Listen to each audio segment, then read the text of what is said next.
जय श्री श्याम।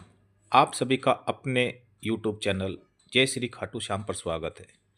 मैं हूं विनेश। इस चैनल के ऊपर मैं भगवान खाटू श्याम के अनसुने किस्से, ऐसे परिवार जिनके ऊपर भगवान श्याम की मेहर हुई, उनके बारे में कहानी के रूप में बताता हूं।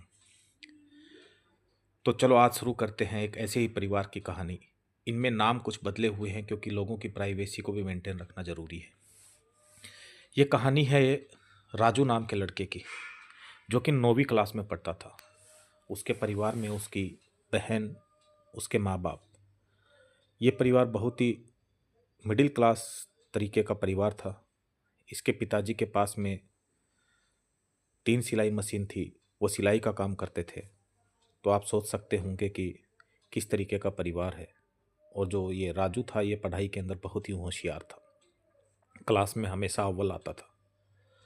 और इसके पिताजी जो सिलाई से जो भी कमाई होती थी वो अपनी धर्मपत्नी को देते थे, उससे वो अपना घर खर्चा चलाती थी। इंसान सिर्फ पैसे कमा सकता है, घर चलाना एक औरत के हाथ में रहता है। औरत ही उस पैसे को मैनेज कर सकती है। तो सर्दियों का वक्त था और राजू के पिताजी के पास एक कंपनी से कोई आदमी आता है और उन्हें जैकेट सिलने का एक ऑर्डर देता है और उन्हें बताता है कि ये जैकेट्स हमें 15 दिन के अंदर चाहिए। तो राजू के पिताजी भी सोचते हैं कि चलो अच्छा काम मिल गया है, इसको हम जल्दी ख़त्म करेंगे तो कुछ मजदूरी अच्छी बन जाएगी और घर खर्चा चल जाएगा। तो वो कंपनी वाला उन्हें उस जैकेट्स के रॉ मटेरियल दे के चला जाता है, पैसे वगैरह कुछ भी नहीं देता है। अब बिना पैसे के घर कैसे चलेगा। लेकिन राजू के पिताजी कुछ नहीं बोलते हैं और वो ऑर्डर ले लेते हैं और वो दिन रात उस ऑर्डर्स में लगे रहते हैं। राजू ये सारी चीज़ें देखता रहता है। सुबह जल्दी उठते हैं देर रात तक, क्योंकि उन्हें जो तय समय दिया था उस समय के अंदर वो ऑर्डर्स पूरे करने थे। तो वो समय आ जाता है और वो फैक्ट्री का मालिक वो जैकेट्स लेने के लिए आता है। तब राजू के पिताजी उसे बताते हैं कि कुछ जैकेट्स बिना सिले रह गई हैं। इस पर वो बहुत गुस्सा हो जाता है। और एक अमीर आदमी एक गरीब आदमी को किस लहजे से बात करता है ये तो आप लोगों को बताने की ज़रूरत भी नहीं है। ये सब चीज़ें वो राजू एक तरफ खड़ा खड़ा सुन रहा होता है। वो उसे बहुत गाली गलौज देता है और बिना पैसे दिए वो सारी जैकेट्स जितनी सिली थी वो सब अपनी गाड़ी में रख लेता है। तब राजू के पिताजी बोलते हैं कि साहब जो सिला है उसका तो पैसा दे दो। तभी उसकी नज़र उस लड़के पे पड़ती है। बोला ये कौन है? बोला ये मेरा लड़का है। तो बोला इसको भी ये काम सिखाओ, क्या करेगा पढ़ के। अब लोगों की सोच तो ऐसी ही रहती है। अब उसके पिताजी उस गाड़ी के पास, खिड़की के पास खड़े खड़े जैसे भीख मांग रहे हो, अपने काम की मजदूरी मांग रहे थे। लेकिन उन्होंने एक पैसा भी नहीं दिया और बोले कि जब पूरी सिलेगा तब हम देंगे। और वहाँ से वो लेकर चले गए। ये सब राजू देख रहा था। उसके पिताजी के आंखों में आंसू। और हद तो तब हो गई जब वो अंदर आए तो उनके जो साथ 2 आदमी और रहते थे जिनके पास कुछ भी नहीं था, उनके पिताजी ने ही उनके लिए 2 सिलाई मशीनें खरीद कर अपने घर में रखी थी। वो भी उनके साथ काम करते थे। उन्होंने बोला कि आप कुछ भी करो, हमने जितने जैकेट सिले हैं उसके पैसे हमें चाहिए। तो राजू के पिताजी बोलते हैं कि आपने देखा ना कि उन्होंने मुझे एक पैसा भी नहीं दिया है, मैं कहाँ से दूंगा। तो वो दोनों बोलते हैं हमें उससे कोई मतलब नहीं है, हमने हमारा जो काम किया है उसके पैसे हमें चाहिए और हम कल आएंगे और हमारे पैसे ले जाएंगे।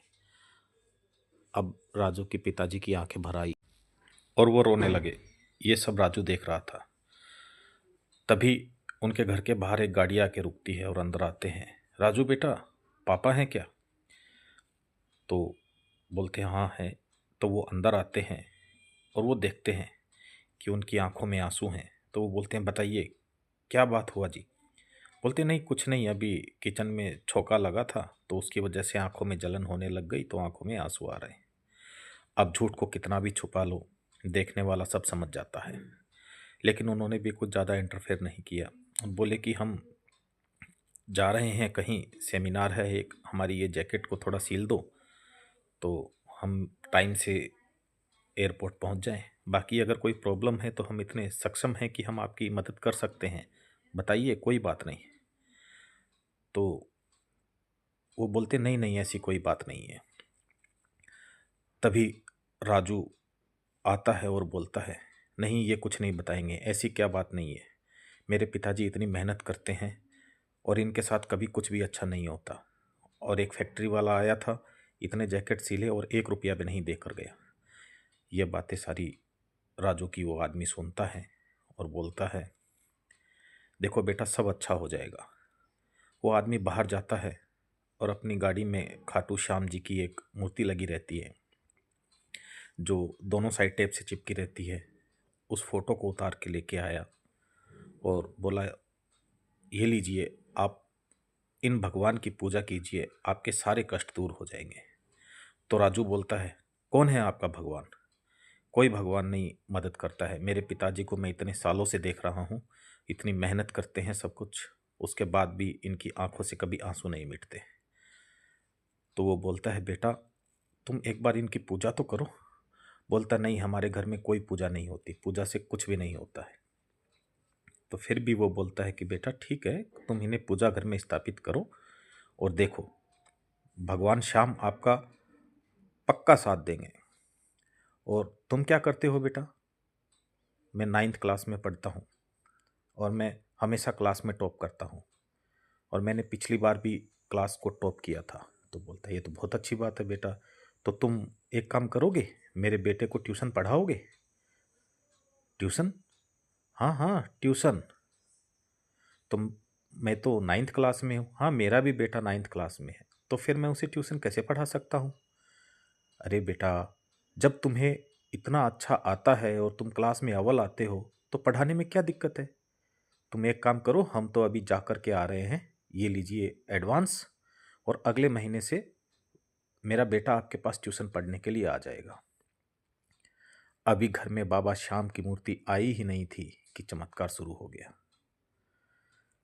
एक गरीब परिवार जिसको किसी चीज़ से कोई आस नहीं, उसे एक एडवांस मनी मिलना, 1000 रुपया मिलना एक बहुत बड़ी बात है। तो उस लड़के के भी आंखों में थोड़ी चमक आती है। तो बोलता है, हाँ हाँ ठीक है, मैं पढ़ा दूंगा, कोई नहीं साहब, मेरा बेटा अगले बार आपके घर जाकर पढ़ा देगा। अरे घर जाकर क्यों पढ़ा देगा? मेरा बेटा यहाँ आएगा, यहीं पढ़ लेगा। अरे साहब, आपके घर में तो कूलर होगा, एसी होगा। अरे तो कुछ नहीं, एसी कूलर कुछ नहीं, पढ़ाई ज़रूरी है। बेटा वो यहीं आएगा, यहीं पढ़ेगा। अब राजू के दिल में एक नई आस जगी। राजू अगले दिन स्कूल जाता है और अपने क्लास में जाके बच्चों को पूछता है कि कोई मेरे से ट्यूशन पढ़ेगा, मैं ट्यूशन पढ़ाना चाहता हूँ। तो सब बच्चे उसका मजाक उड़ा देते हैं, तेरे 2 नंबर अच्छे क्या आ गए, तू तो ट्यूशन पढ़ाने के बारे में सोचने लग गया। तो राजू थोड़ा उदास हो जाता है। तभी वो क्लास से बाहर आता है तो देखता है कि उसका एक दोस्त 10th क्लास का बाहर खड़ा रहता है और एक सवाल को सॉल्व करने में फंसा हुआ रहता है। तो राजू बोलता है, क्या हुआ? बोला, यार ये कि सवाल है, ये मुझसे हो नहीं रहा है और हमने किसी से शर्त लगाई है। तो राजू देखता है और राजू उस सवाल को सॉल्व कर देता है। अरे तुमने सॉल्व कर दिया? वो जाता है और अपने दोस्त को दिखाता है। तो वो दोनों दोस्तों में बैट लगी थी कि जो पहले करेगा वो जीत जाएगा, जो हारेगा वो आइसक्रीम खिलाएगा। तो वो हार जाता है तो आइसक्रीम खिलाता है। तो राजू और उसका दोस्त भी उसके साथ आइसक्रीम खाकर घर आ जाते हैं। तो ये बात राजू सोचता है कि 10वीं की भी मैथमेटिक्स में पढ़ा सकता हूँ। तो वो अपने एक फ्रेंड की एक बुक लेके आता है, उस बुक को पढ़ता है और देखता है कि वो उस बुक को आराम से सॉल्व कर सकता है। तो उसने अपनी माँ से 2 रुपया लिया और एक चार्ट पेपर खरीदा और उस पर लिखा, 10वीं क्लास तक के बच्चों के लिए ट्यूशन की सुविधा अवेलेबल है। अब 1 दिन बीता, 2 दिन बीता, 3 दिन बाद एक मम्मी पापा अपने बच्चे के ट्यूशन के लिए वहाँ आए। उस बोर्ड को देखकर उन्होंने सोचा कि इन्होंने कोई टीचर रखा होगा। तो वो आने के बाद उन्होंने उनसे पूछा कि ट्यूशन कौन पढ़ाएगा। तो बताया राजू ने कि मैं पढ़ाऊँगा, मैं क्लास में अव्वल आता हूँ। तो वो बोलते, अरे नहीं नहीं बेटा, हम तो सोचे आपने कोई टीचर रखा होगा। नहीं, आपसे नहीं पढ़ना, आप क्या पढ़ाओगे, आप तो खुद पढ़ते हो। वो वहाँ से चले जाते हैं। अब राजू उदास हो जाता है। ऐसे ऐसे 10 दिन बीत जाते हैं। 10 दिन बाद उसके घर पर कुछ बच्चे आते हैं अपने मम्मी पापा के साथ, और उनके मम्मी पापा बोलते हैं, राजू बेटा, क्या आप हमारे बच्चों को पढ़ाओगे? तो राजू बोलता है, क्यों नहीं। तो राजू उन बच्चों को पढ़ाने के लिए राजी हो जाता है, और उनके माँ बाप उनको ट्यूशन के लिए वहाँ भेजते हैं। और एक गरीब परिवार जिसके घर में 1 रुपए की भी आमदनी ना हो, और अगर उसके पास 10 बच्चे भी आ जाएं तो कितनी बड़ी खुशी की बात होगी। अभी तो बाबा श्याम उसके घर में पधारे ही थे, उनके ऊपर उनकी कृपा शुरू ही हुई थी। राजू ने दिल से उन्हें पढ़ाना शुरू किया। अब जब राजू उन्हें पढ़ाता था तो उसकी स्किल्स भी और अच्छी होती गई। एग्ज़ाम हुआ। एग्ज़ाम के अंदर जो बच्चे राजू के पास पढ़ रहे थे, उन्होंने सब ने फर्स्ट डिवीज़न से उस क्लास को पास किया, और राजू ने फिर से टॉप किया। धीरे धीरे ये बात और बच्चों के मदर फादर को भी पता चली। ये कारवा बढ़ता गया। राजू ट्यूशन पढ़ाता गया, और उस ट्यूशन के जो पैसों से उन्होंने जो फर्स्ट इन्वेस्टमेंट किया, वो पेंट और ब्रश। उसके पिताजी ने एक ब्लैक पेंट खरीदा और ब्रश, और उसके एक कमरे के अंदर एक ब्लैक बोर्ड के लिए काले पेंट से उसको पेंट किया जहां राजू पढ़ाता था। और ये कारवा बढ़ते बढ़ते अगले साल उसके पास 40 बच्चे हो गए। वो भी पढ़ता था, उन्हें भी पढ़ाता था। और भगवान श्याम की मेहर देखो कि उन बच्चों में से कोई भी बच्चा फर्स्ट डिवीज़न से कम मार्क्स लेके नहीं आया, और ये चीज़ें दूर दूर तक फैलती गई, और उसका ट्यूशन का जो काम था वो चल गया।